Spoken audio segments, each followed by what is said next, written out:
Hello students, कैसे हैं आप सभी। मैं शुभम पुरोहित मैग्नेट ब्रेन्स चैनल पर आप सभी का स्वागत करता हूं।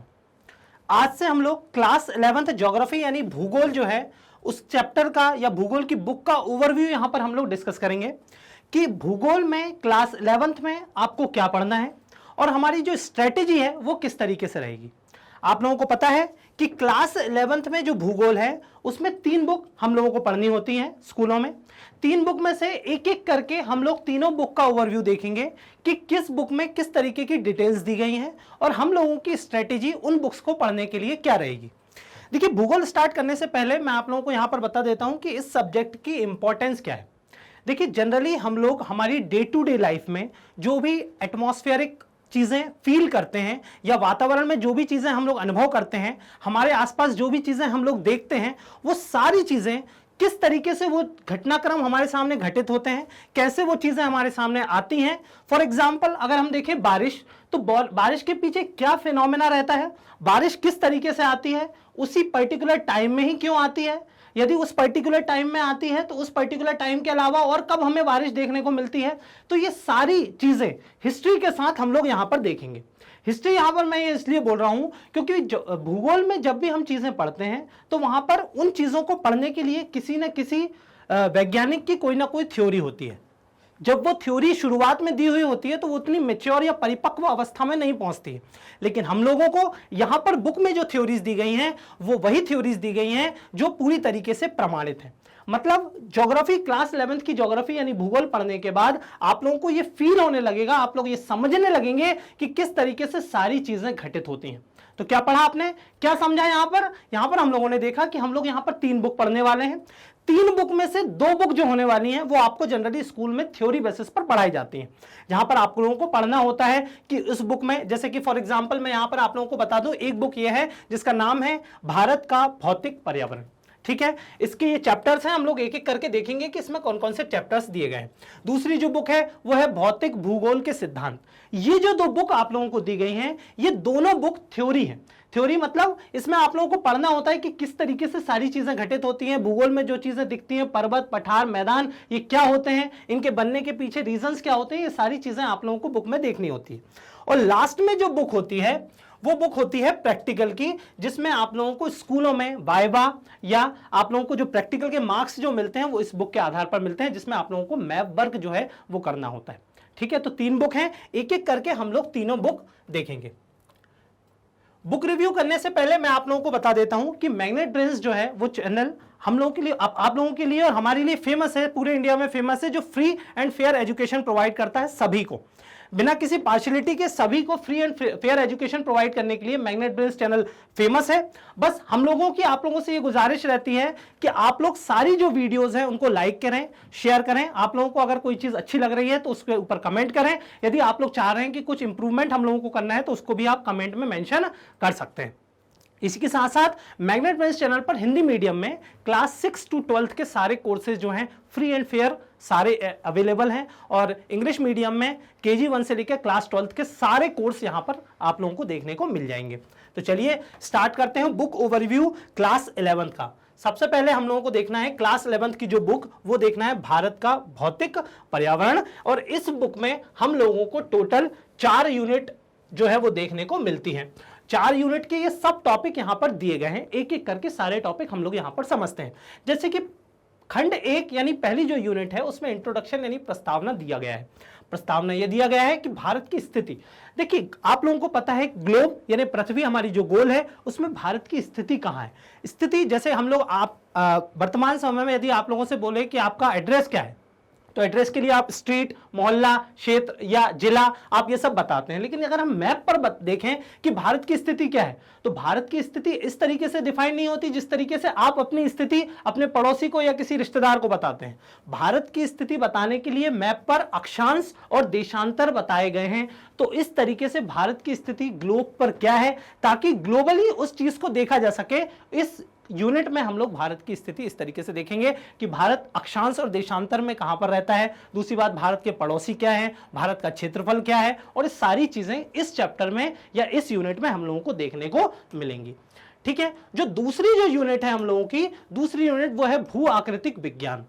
भू आकृतिक विज्ञान, इसमें हम लोगों को यह देखना है कि भारत में, या भारत बोलता हूं, यदि मैं पृथ्वी में हम लोग देखें तो उसमें हम लोगों को नदियां, पर्वत, पठार, मैदान, ये सभी देखने को मिलते हैं। फॉर एग्जाम्पल अगर मैं नदियों की बात करूं तो नदियों का एक तरीके का बहने का पैटर्न होता है कि नदियां किस तरीके से बहती हैं। फॉर एग्जाम्पल अगर मैं गंगा रिवर की बात करूं तो गंगा रिवर हम लोगों को, यदि मैं बात करूं तो गौमुख एक जगह है उत्तराखंड में, वहां से ये चीजें गंगा निकलती है और बंगाल की खाड़ी में जाकर अपना जल विसर्जित करती है। ये मैं फॉर एग्जाम्पल गंगा की बात कर रहा हूं। तो नदियों का एक बहने का एक पैटर्न होता है। जैसे कोई इंसान होता है, वो किस तरीके से दिखता है, किस तरीके से उसके हाव भाव रहते हैं, किस तरीके से उसका नाक और नक्शा किस तरीके से रहता है, उस तरीके से ही नदियों के भी एक तरीके का पैटर्न होता है, किस तरीके से नदियां बहती हैं, किस तरीके से वो अपना एक जाल बनाती हैं। तो वो सारे पैटर्न्स, जैसे ये मैंने एक पैटर्न बना दिया, तो ये सारे पैटर्न्स, नदियां कहां से निकलती हैं, ड्रेनेज क्या होता है, ड्रेनेज बेसिन क्या होता है, अपवाह तंत्र क्या होता है, ये सारी चीजें आप लोग यहां पर पढ़ेंगे। ठीक है, उम्मीद है आप लोगों को ये 2 यूनिट में जो हम लोगों को पढ़ना है वो चीजें आप लोगों को समझ में आ गई होंगी। क्लास जो यूनिट 3 है उसमें आप लोगों को पढ़ना है कि जलवायु, वनस्पति और मृदा। देखिए हमारे आसपास जो भी जैविक चीजें मौजूद होती हैं, पेड़ पौधे, वनस्पति, जानवर, उन सभी को जीने के लिए एक पर्टिकुलर एनवायरनमेंट की आवश्यकता होती है, और वो पर्टिकुलर एनवायरनमेंट या जिस परिवेश में वो रहते हैं वो डिसाइड होता है कि वहां की जलवायु कैसी है, वहां का क्लाइमेट कैसा है। तो ये क्लाइमेट चीजें, क्लाइमेट क्या होता है, क्लाइमेट कैसे बनता है, वेदर फिनोमेना क्या होता है, ये सारी चीजें इस वाले चैप्टर में हम लोग पढ़ेंगे। दूसरी बात, प्राकृतिक वनस्पति यानी नेचुरल वेजिटेशन हम लोग इसको बोलते हैं, कि आप लोगों ने देखा होगा कि हमारा यदि हम लोग बात करें, फॉर एग्जांपल अगर आप एमपी में रह रहे हैं तो एमपी में यदि आप रह रहे हैं तो एमपी में अलग तरीके की वनस्पति या पेड़ पौधे पाए जाएंगे। क्या इस तरीके की वनस्पति आपको केरला में देखने को मिलेगी? क्या इस तरीके की वनस्पति आपको राजस्थान वाले एरिया में देखने को मिलेगी? क्या इस तरीके की सेम वनस्पति आप लोगों को उत्तराखंड या फिर जम्मू कश्मीर में देखने को मिलेगी? नहीं। क्यों? क्योंकि हर जगह की जलवायु अलग होती है और उस जलवायु के हिसाब से वहां की वनस्पति डिसाइड होती है। जैसे आप लोगों ने देखा होगा कि नॉर्थ इंडिया के लोग कुछ अलग तरीके से दिखते हैं, साउथ इंडिया के लोग कुछ अलग तरीके से दिखते हैं, नॉर्थ ईस्ट के लोग कुछ अलग तरीके से दिखते हैं। यदि हम ग्लोबली यदि हम मैप पर बात करें तो अफ्रीका के लोग कुछ अलग तरीके से दिखते हैं, अमेरिका के लोग कुछ अलग तरीके से दिखते हैं। तो ये कैसे डिसाइड हो रहा है? ये डिसाइड हो रहा है जलवायु के हिसाब से। यदि जलवायु जहां की जैसी रहती है, जिस वनस्पति के हिसाब से अनुकूल रहती है, वहां पर इस तरीके का वेजिटेशन यानी प्राकृतिक वनस्पति पाई जाती है। तो कौन कौन सी प्राकृतिक वनस्पति होती है, उनका नाम क्या है, किस वनस्पति को उगने के लिए कौन सी मिट्टी की आवश्यकता होती है, किस वनस्पति के लिए कितनी वर्षा की आवश्यकता होती है, ये सारी चीजें हम लोग यहां पर बहुत अच्छे से डिटेल में देखने वाले हैं। तो ये 3 यूनिट जो है वो हम लोगों ने देख ली कि 3 यूनिट में पहला इंट्रोडक्शन पार्ट, दूसरा भू आकृति कि किस तरीके से पृथ्वी में किस तरीके की आकृति है, पर्वत, पठार, मैदान या नदियां हैं तो उनका अपवाह तंत्र कैसा है, किस तरीके से किस पैटर्न में वो बहती हैं, ये हम लोगों ने दूसरी यूनिट में देखा। तीसरी यूनिट में हम लोगों ने देखा कि किसी भी जो लिविंग ऑर्गेनिज्म या जिंदा चीजें जो भी होती हैं, चाहे वो पेड़ पौधे हो, चाहे वनस्पति हो, पेड़ पौधे वनस्पति या इंसान हो, जानवर हो, हर वहां पर वहां की जलवायु का बहुत ज्यादा प्रभाव होता है। तो वहां की जलवायु के हिसाब से वहां की वनस्पतियां उगती हैं। तो ये चीजें हम लोग यूनिट 3 में यहां पर देखने वाले हैं। जो यूनिट 4 है उसमें हम लोग देखने वाले हैं, जो 3 यूनिट हम लोगों ने देखी उन सभी पर प्राकृतिक आपदाएं या संकटों का क्या प्रभाव पड़ता है। जैसे कि फॉर एग्जांपल अगर हम लोग देखें कि भूकंप यानी अर्थक्वेक, यदि हम भूकंप देखें तो भूकंप एक संकट है, यहां पर प्राकृतिक आपदा है। मैनमेड तरीके से भी भूकंप आते हैं, लेकिन जनरली हम लोग इस यूनिट में फोकस करेंगे कि प्राकृतिक तरीके से किस तरीके से भूकंप आते हैं, भूकंप के पीछे का कारण क्या होता है। यदि वो भूकंप आता है तो ये कारण, उसका परिणाम क्या होता है, कुछ ना कुछ, कोई ना कोई आपदा कोई ना कोई परिणाम जरूर लेकर आती है। तो वहां पर, और उस आपदा को मैनेज हम किस तरीके से करेंगे, मैनेजमेंट मतलब यहां पर होता है प्रबंधन। यदि कोई आपदा आती है तो आप लोगों ने देखा होगा कि कोई टीम है, मान लो सपोज करिए NDR और F एक टीम है, नेशनल डिजास्टर रिस्पांस फोर्स, राष्ट्रीय आपदा प्रबंधन बल। आप लोगों ने सुना होगा कि जहां पर भी कोई आपदा आती है, यदि आपदा आती है तो आपदा आने के बाद ऐसा तो नहीं है कि वहां पर पुलिस एक्टिव हो जाती है, नहीं। हर एक आपदा के लिए कोई ना कोई एक फोर्स बनी होती है, वो किस तरीके से वो काम करती है, सबसे पहले कौन सी फोर्स आएगी, किस तरीके से काम करेगी, किस डिपार्टमेंट या मिनिस्ट्री के अंदर वो होगी, वो यहां पर हम लोगों को देखना होता है। ठीक है, तो जो यूनिट 4 है वो आप लोगों को ये बताएगी कि आपदाएं क्या होती हैं, आपदाओं के कारण क्या होते हैं, उनके परिणाम क्या होते हैं यदि कोई आपदा आती है, और उस आपदा को हम लोग मैनेज कैसे करेंगे, उसका मैनेजमेंट या प्रबंधन किस तरीके से होगा, ये हम लोगों को यहां पर देखना होता है। तो ये यूनिट 4 आप लोगों को पढ़नी है। बुक का नाम क्या है? भारत का भौतिक पर्यावरण। तो उम्मीद है आप लोगों को फर्स्ट बुक में जो पढ़ना है वो आप लोगों को बहुत अच्छे से समझ में आ गया होगा। इसके बाद जो हम लोगों को बुक पढ़नी है वो बुक पढ़नी है भौतिक भूगोल के मूल सिद्धांत, यानी जो भी चीजें भूगोल में घटित होती हैं उनका कोई ना कोई कारण होता है, किसी ना किसी चीज का कोई ना, हर चीज का कोई ना कोई कारण होता है। पहले के जमाने की तरह इस जमाने में हम लोग ये नहीं सोच सकते कि यार ये चीजें तो दैवीय शक्तियों का परिणाम है, यार ऐसा तो होता ही है। नहीं, हर एक चीज के पीछे कोई ना कोई थ्योरी है, किसी ना किसी कारण से वो चीज हमारे सामने देखने को मिलती है। तो वो चीजें जो आप लोगों को, जैसे सपोज करिए पृथ्वी, यदि हम लोग बात करें, पहले के जमाने में ऐसा होता था, यदि आप पहले तो लोग सोचते थे कि एक ही ग्रह है, बाद में धीरे धीरे पता चला कि नहीं, एक ग्रह नहीं है, बहुत हजारों ग्रह हैं, करोड़ों ग्रह हैं, उनमें से एक पृथ्वी जो है छोटा सा ग्रह है। तो ये चीजें डेवलपमेंट या इवोल्यूशन के बेसिस पे हम लोगों को पता चली कि किस तरीके से ये चीजें विकास के क्रम में आगे बढ़ती हैं। ठीक है, तो वो थ्योरी के बेसिस पे आप लोगों को ये सारी चीजें यहां पर देखनी है। ये जो बुक है, इस बुक का नाम है भौतिक भूगोल के मूल सिद्धांत, यानी फंडामेंटल थ्योरीज आप लोगों को इस बुक में पढ़ना है। टोटल कितनी यूनिट आप लोगों को इस बुक में पढ़नी है? टोटल इसमें 4 यूनिट पढ़नी है। एक एक करके हम लोग यहां पर देखते हैं। देखिए, पहली जो यूनिट है उसमें हम लोगों को देखना है कि भूगोल एक विषय के रूप में, विषय के रूप में मतलब कि अगर हम ज्योग्राफी यहां पर पढ़ रहे हैं तो भाई ज्योग्राफी हम पढ़ क्यों रहे हैं, क्यों एक विषय के रूप में इसका उद्भव हुआ। आपने क्लास 9th और 10th में तो आप लोगों ने 4 बुक पढ़ी होंगी, 4 बुक में एक छोटी सी एक बुक जो है ज्योग्राफी की आप लोगों ने पढ़ी होगी, लेकिन यहां पर 11th में जब आप आते हैं तो आपको विस्तार से वो बुक यहां पर पढ़नी पड़ती है। तो भूगोल का विषय के रूप में विकास कैसे हुआ और किस तरीके से कौन कौन सी चीजें हम लोगों को 11th में 12th में पढ़नी होती हैं, वो चीजें हम लोगों को देखनी है।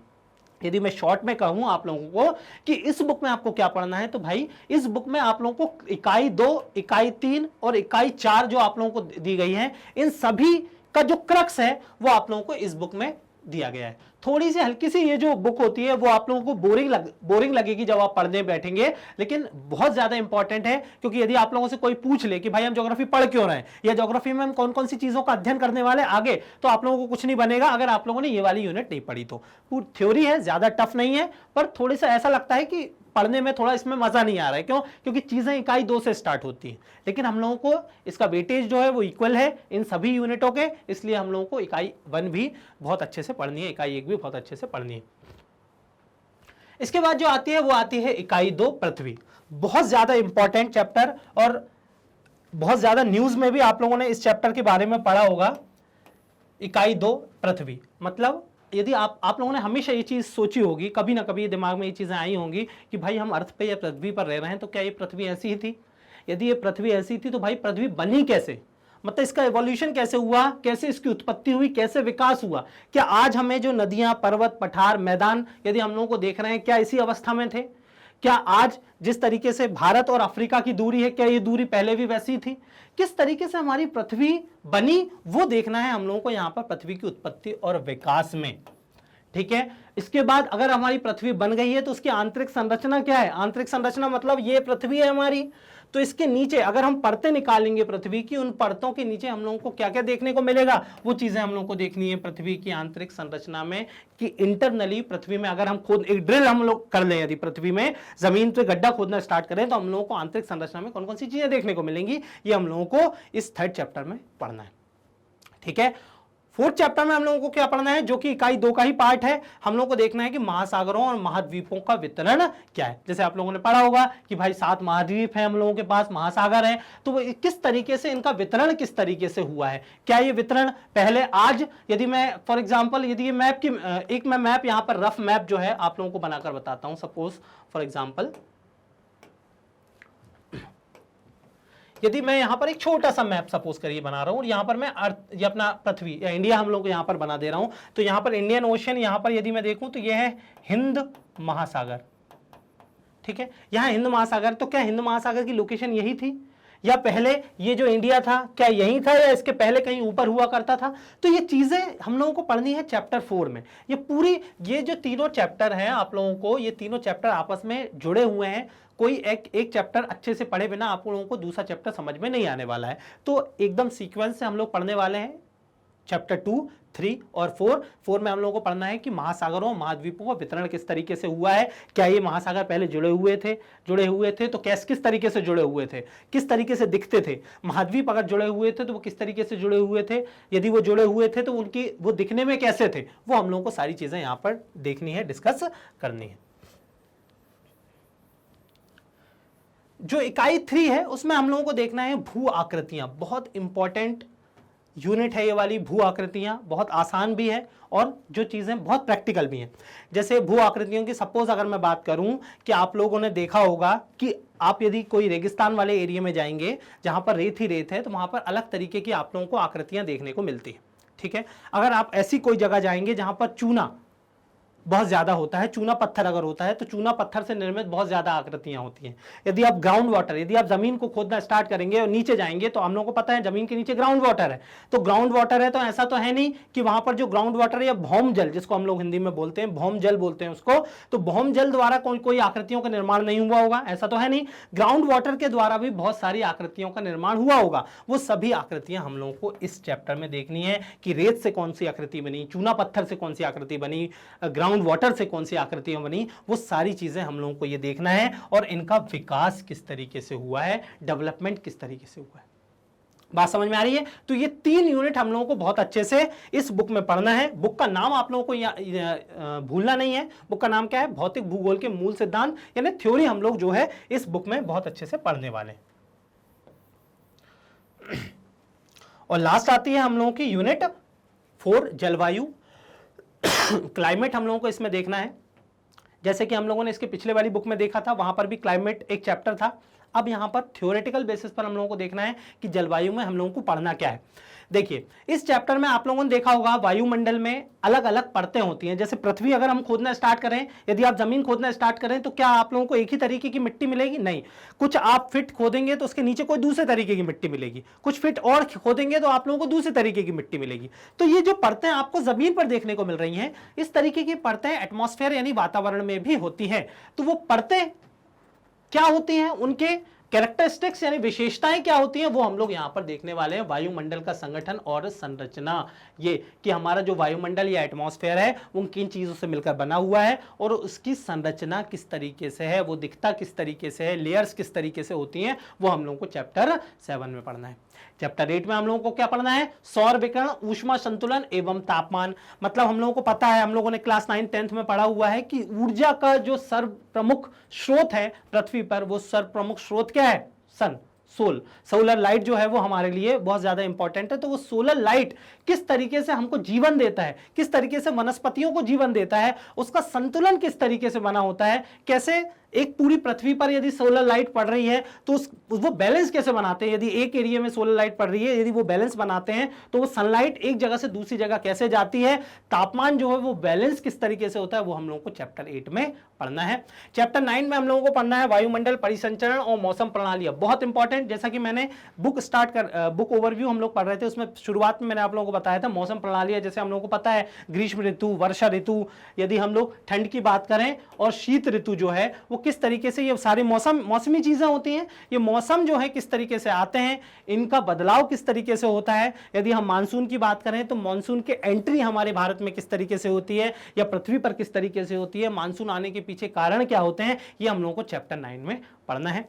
चैप्टर 10 में हम लोगों को पढ़ना है वायुमंडल में जल। मतलब हमारे एटमॉस्फेयर में भी जल होता है। आप लोगों को पता है, हम लोगों को गर्मी लगती है तो हम लोगों को पता है कि हमारी बॉडी पर पसीना आ जाता है। वो पसीना कहां पर आता है? हमारी गर्मी की वजह से आता है या एटमॉस्फेयर में जो उमस होती है उसकी वजह से आता है। तो मतलब वायुमंडल में हम लोग कहीं ना कहीं जल तो मौजूद है। तो वो जल किस तरीके से, कहां पर और कितनी मात्रा में मौजूद होता है, वो हम लोगों को चैप्टर 10 में पढ़ना है। इन डिटेल, इन डेप्थ, गहराई से हम लोग वो सारी चीजें पढ़ने वाले हैं। और लास्ट वाला जो चैप्टर है वो है विश्व की जलवायु और जलवायु परिवर्तन। आप लोगों ने पढ़ा हुआ है बहुत पहले, और आजकल बहुत ग्लोबल कंसर्न बना हुआ है इस चीज में कि भाई जलवायु परिवर्तन हो रहा है। जलवायु परिवर्तन यानी क्लाइमेट चेंज हो रहा है। तो वो क्लाइमेट चेंज यदि आप लोगों को समझना है तो सबसे पहले आप लोगों को ये तो पता होना चाहिए ना कि क्लाइमेट होता क्या है। और क्लाइमेट अगर होता है तो क्या, यदि मैं पूरा ग्लोब अगर मैं यहां पर डिस्कस करूं तो यहां पर अगर मैं इंडिया बनाऊं तो इंडिया का जो क्लाइमेट है क्या वैसा का वैसा क्लाइमेट यूएस का है क्या? नहीं। जो इंडिया का क्लाइमेट है वो यूएस का क्लाइमेट नहीं है, या यूएस का जो क्लाइमेट है वो अफ्रीका का क्लाइमेट नहीं है। मतलब हर जगह का क्लाइमेट अलग अलग होता है। तो किस तरीके से क्लाइमेट डिफाइन होता है, कितने तरीके की जलवायु होती है, और उनमें जलवायु परिवर्तन किस तरीके से होता है। अभी हम लोगों ने इसमें हम लोगों ने देखा मौसम और जलवायु में थोड़ा सा डिफरेंस होता है। मौसम जो होता है वो एक शॉर्ट टर्म या छोटे समय के लिए होता है, उसको हम लोग मौसम बोलते हैं। जलवायु जो होती है वो लॉन्ग पीरियड ऑफ टाइम के लिए होता है, 40, 50, 60 साल, 100 साल में जो मौसम परिवर्तन होता है उसको हम लोग जलवायु बोलते हैं। तो जलवायु परिवर्तन हमारे लिए नुकसानदायक क्यों है, क्यों ये ग्लोबल कंसर्न बना हुआ है, चिंता का विषय बना हुआ है, वो हम लोगों को जो क्या बोलते हैं इकाई 4 में और चैप्टर 11 में हम लोगों को देखना है बहुत अच्छे से। तो ये 2 बुक मैंने आप लोगों को बहुत अच्छे से बता दी। एक बुक जिसका नाम क्या था, एक बार फिर से देख लेते हैं हम लोग। एक बुक जिसका नाम था भारत भौतिक पर्यावरण, और दूसरा जो बुक थी उसका नाम जो था वो था भौतिक भूगोल के मूल सिद्धांत। जैसा कि मैंने कहा कि ये दोनों जो बुक हैं वो थ्योरी पर बेसिस होती है, थ्योरी बताती हैं, सिद्धांत बताती हैं कि किस तरीके से चीजें घटित होती हैं।